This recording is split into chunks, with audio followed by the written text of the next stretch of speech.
അസ്സലാമു അലൈക്കും.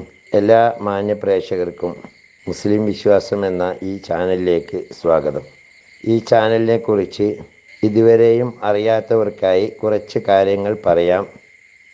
ഇത് ഇസ്ലാം മതവിശ്വാസികൾക്ക് മതത്തെക്കുറിച്ച് പ്രത്യേകമായി മതത്തിലെ കർമ്മശാസ്ത്ര വിധികൾ, അതുപോലെ പരിശുദ്ധ ഖുർആനിലെ ആയത്തുകളുടെ വിവരണങ്ങൾ, തഫ്സീറുകളെ അടിസ്ഥാനമാക്കിയുള്ള വിവരണങ്ങൾ, ഇസ്ലാമിക ചരിത്രങ്ങൾ, ഇസ്ലാമിക വിശ്വാസ സംബന്ധമായ കാര്യങ്ങൾ, ഒരു മനുഷ്യൻ്റെ തൊട്ടിൽ മുതൽ കട്ടിൽ വരെ എന്ന വിധത്തിൽ പരിശുദ്ധ ഖുർആൻ നിഷ്കർഷിച്ചിട്ടുള്ള നിയമവ്യവസ്ഥകൾ മുതലായവ അറിയാവുന്നവരെ കൊണ്ട് അറിയാത്തവർക്ക് പറഞ്ഞു കൊടുക്കാനുള്ള ഒരു വിജ്ഞാനവേദി എന്ന നിലയിലാണ് ഈ ചാനൽ മുന്നോട്ട് കൊണ്ടുപോകുന്നത്.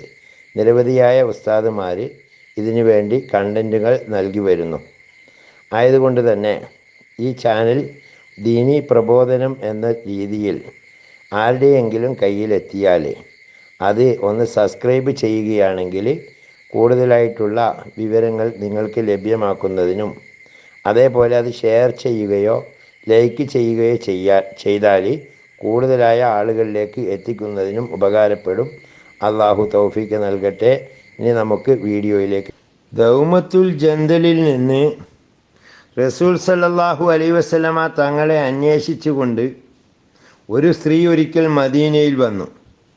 അവൾ വന്നപ്പോൾ നബി സല്ലല്ലാഹു അലൈഹി വസല്ലമ വഫാത്തായിരുന്നു.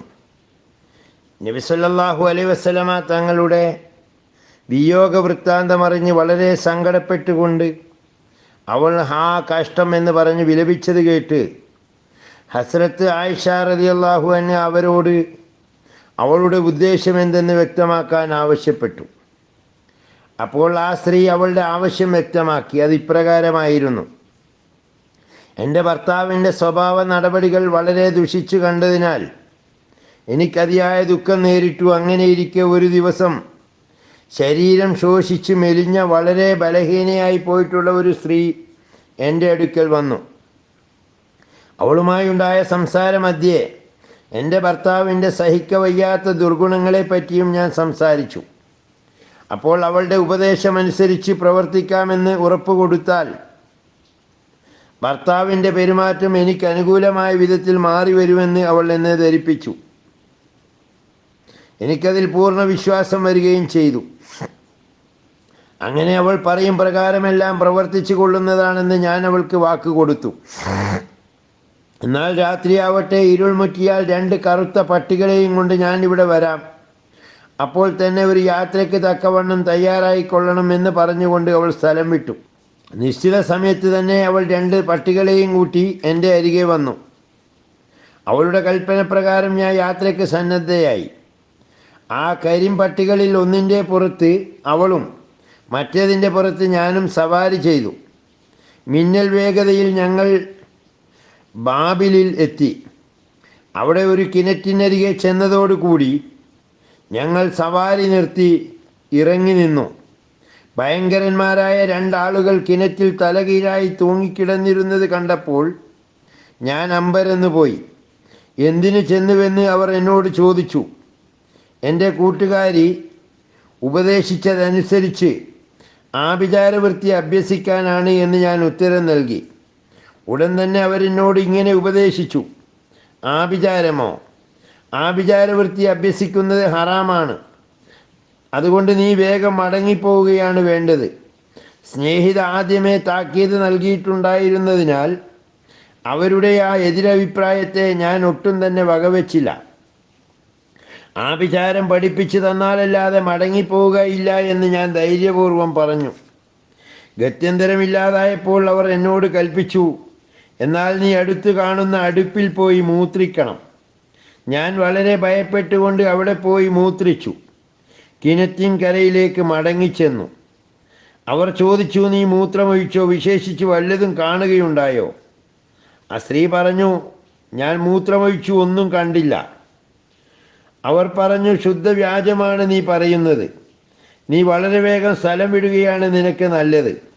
ഞാൻ യാതൊരു കൂസലും കൂടാതെ യഥാസ്ഥാനത്ത് ഉറച്ചു നിന്നു. അപ്പോൾ എന്നോട് വീണ്ടും അതേ അടുപ്പിൽ പോയി മൂത്രമൊഴിച്ച് മടങ്ങിച്ചെല്ലാൻ കൽപ്പിച്ചു. അപ്പോഴും ആദ്യത്തെ ചോദ്യോത്തരങ്ങൾ ആവർത്തിച്ചു.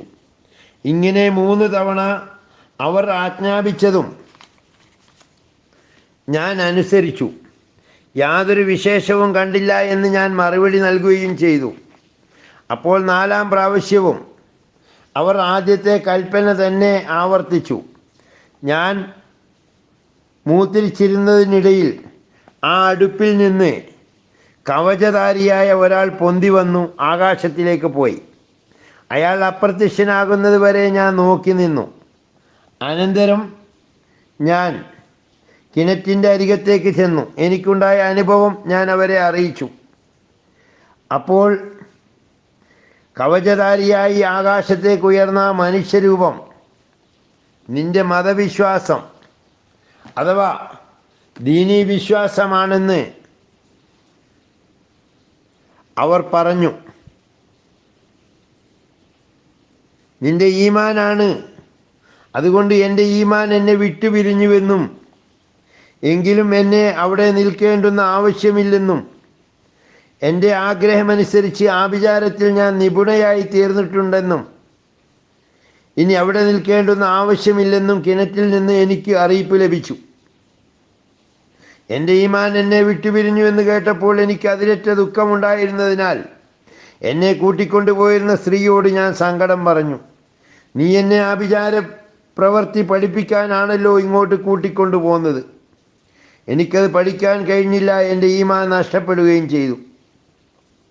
അതിനവൾ പറഞ്ഞ മറുപടി ഇങ്ങനെയായിരുന്നു: നീ നിരാശപ്പെടേണ്ടതില്ല, ഇവിടെ ആഭിചാരവൃത്തി പഠിപ്പിക്കുന്ന സമ്പ്രദായം ഇത് തന്നെയാണ്. നിനക്കിപ്പോൾ ആഭിചാരവൃത്തിക്ക് ആവശ്യമായ എല്ലാ യോഗ്യതയും ഉണ്ടായിക്കഴിഞ്ഞിരിക്കുന്നു. നീ എന്തുദ്ദേശിച്ചാലും ഉടൻ തന്നെ അത് സംഭവിക്കും. വേണമെങ്കിൽ നിനക്കിപ്പോൾ തന്നെ പരീക്ഷിച്ചു നോക്കാം. ഒരു ഗോതമ്പ് മണി മണ്ണിലിട്ടുകൊണ്ട് വേഗം കിളിർത്തു മുളക്കണമെന്ന് പറഞ്ഞു നോക്കുക. ഞാൻ ഒരു മണി മണ്ണിലിട്ട് അതിനോട് വേഗം കിളിർത്ത് മുളക്കുവാൻ പറഞ്ഞു നോക്കി. ഉടൻ തന്നെ അവൾ പറഞ്ഞതനുസരിച്ച് അത് കിളിർത്ത് വരികയും ചെയ്തു. ആകയാൽ ഞാൻ എന്ത് വിചാരിക്കുന്നുവോ അത് ഉടൻ തന്നെ സംഭവിക്കത്തക്ക ശക്തി എനിക്ക് കിട്ടിയെങ്കിലും എനിക്കതിൽ സന്തോഷമല്ല ഉണ്ടായത്. അവസാനം എൻ്റെ ഈമാൻ നഷ്ടപ്പെട്ടു പോയതിൽ എനിക്കുണ്ടായിട്ടുള്ള വ്യസനത്തിന് പരിഹാരം തേടിക്കൊണ്ടാണ് ഞാൻ ഇങ്ങോട്ട് വന്നത്. സത്യവിശ്വാസികളുടെ വന്യമാതാവായ ബീവി അങ്ങനെ രക്ഷിക്കണം.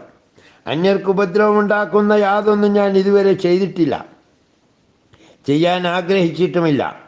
നഷ്ടപ്പെട്ടു പോയ എൻ്റെ ഈമാൻ എനിക്ക് വിട്ടുകിട്ടിയാൽ മതി. നബി തിരുമേനി സല്ലല്ലാഹു അലൈഹി വസല്ലമ തങ്ങളുടെ അനുഗ്രഹം ലഭിക്കുമെന്ന് വിശ്വസിച്ചുകൊണ്ടാണ് ഞാൻ ഇങ്ങോട്ട് വന്നത്. നിർഭാഗ്യവശാൽ എനിക്കത് സാധിച്ചില്ല. ആ സ്ഥിതിക്ക് എൻ്റെ ഉദ്ദേശം ഇനി എങ്ങനെ നിറവേറാനാണ് എന്ന് ചിന്തിക്കും തോറും എൻ്റെ മനം വെന്തുരുകയാണ്.